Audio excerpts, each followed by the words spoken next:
કાઢી નાખવાની ધમકી આપવા માટે આવ્યા છે। જો ભાગ્યા લોકો ભાગ્યા। ઉમેદવારી ફોર્મ પાછું ખેંચો નહીતર નોકરીમાંથી કાઢી મૂકશું। બેઠક બિનહરીફ કરવા માટે આવા હથકંડાઓનો ઉપયોગ કરવામાં આવી રહ્યો છે અને લોકશાહીની હત્યા કરવામાં આવી રહી છે અને આ વિડીયો મહેસાણામાંથી સામે આવ્યો છે। આખી ઘટના શું છે તેના વિશે વિગતે ચર્ચા કરીશું। નમસ્કાર, તમે જોઈ રહ્યા છો ચક્રવાત ન્યૂઝ, હું આપની સાથે હેમંત।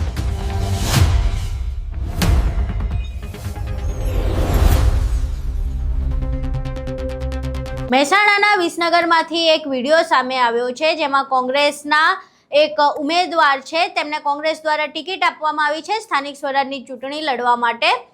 એ જે ઉમેદવાર છે તેઓ એસકે યુનિવર્સિટીમાં નોકરી કરે છે, પરંતુ ઉમેદવારી પત્ર પાછું ખેંચવા માટે તેમના પર દબાણ કરવામાં આવ્યું છે। અમુક લોકો તેમના ઘરે પહોંચે છે અને તેમને આડકતરી રીતે ધમકી આપે છે કે જો તમે ઉમેદવારી ફોર્મ પાછું નહીં ખેંચો તો અમે તમને નોકરીમાંથી કાઢી મૂકશું।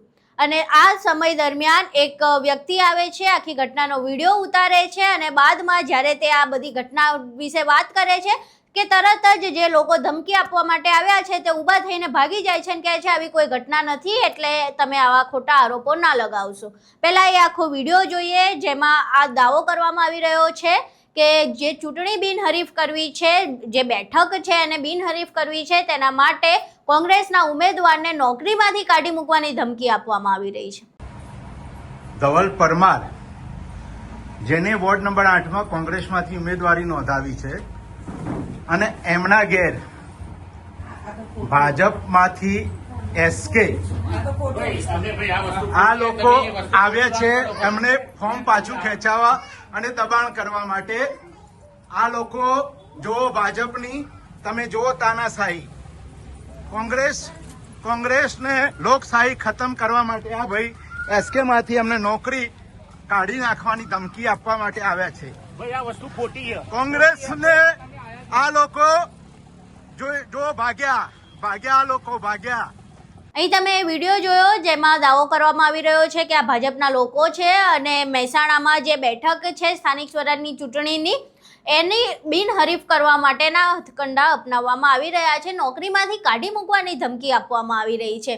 હવે આ આખી ઘટના એક મોટો પ્રશ્ન ઊભો કરે છે લોકશાહી ઉપર, કારણ કે લોકશાહીમાં જો આવા દ્રશ્યો સામે આવે તો એ ખૂબ જ ગંભીર બાબત છે। થોડા સમય પહેલા આપણને એવા સમાચાર સામે આવ્યા હતા કે કડી જે બેઠક છે, કડી વિસ્તારમાંથી લગભગ 36 બેઠકમાંથી અડધા ઉપરની એટલે કે પોણા ભાગની બેઠકો બિનહરીફ થઈ ચૂકી છે અને હવે ગણતરીની બેઠકો પર ચૂંટણી થવાની છે। બીજી બાજુ મહેસાણામાંથી આવી ઘટનાઓ સામે આવી છે જ્યાં ઋષિકેશ પટેલનો ગઢ છે અને ક્યાંક ને ક્યાંક તાર ત્યાં પણ જોડવામાં આવી રહ્યા છે કે જે પ્રમાણે નીતિન પટેલ એ અત્યારે એક્ટિવ નથી, એમની પાસે ધારાસભ્યનું પદ પણ નથી, પહેલા નાયબ મુખ્યમંત્રી રહી ચૂક્યા છે ગુજરાતના, પરંતુ અત્યારે ભાજપ નેતા સિવાય કંઈ નથી। તેમ છતાં જો તેઓ આવી રીતે પોણા ભાગની બેઠકો બિનહરીફ કરી શકતા હોય તો પછી હવે કદાચ મંત્રીઓને પણ રેલો આવ્યો હોઈ શકે કે તેમને પણ કામ કરવું પડી શકે છે। આજે ઉમેદવારી પત્ર પાછું ખેંચવા માટેનો છેલ્લો દિવસ છે, ત્યાં આવા બધા વિડીયો જે સામે આવી રહ્યા છે તે લોકશાહી ઉપર એક ખૂબ જ ગંભીર પ્રશ્ન ઊભો કરે છે।